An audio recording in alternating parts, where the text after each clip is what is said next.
चिंतारे भारत दल हाथरू खसुची मैच तृतीय टेस्ट जितिबो कि इंग्लैंड। अश्विनी टेस्ट सरिया पूर्व ही घर को फेरिले।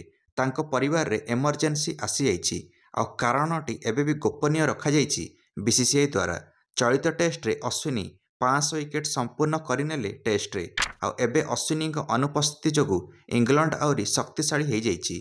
बेन डकेट द्वितीय फास्टेस्ट शतक मारिले भारत विपक्ष तृतीय टेस्ट द्वितीय दिन में एबे भी नट आउट अछंती। द्वितीय दिन खेल शेष होला परे एबे भी नट आउट। से 88 बॉल रे शतक मारिदेले।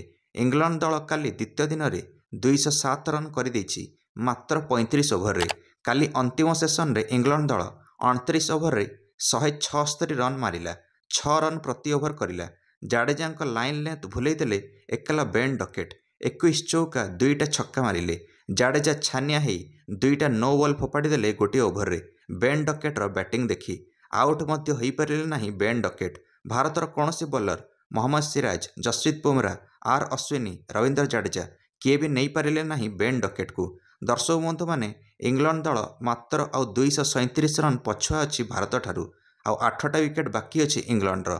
इंग्लैंड तृतीय दिन में कौन भारत स्कोर को पार कर कि कौन इंग्लैंड 445 पार करी लीड नहीं जीव कि? कारण इंग्लैंड तृतीय दिन में भी T20 स्टाइल खेलिया आशा बांधि रखिछि। आपण माने मध्य निज मंतव्य कमेंट दे वीडियो को लाइक और चैनल को सब्सक्राइब करदेवे समस्त क्रिकेट अपडेट्स। धन्यवाद।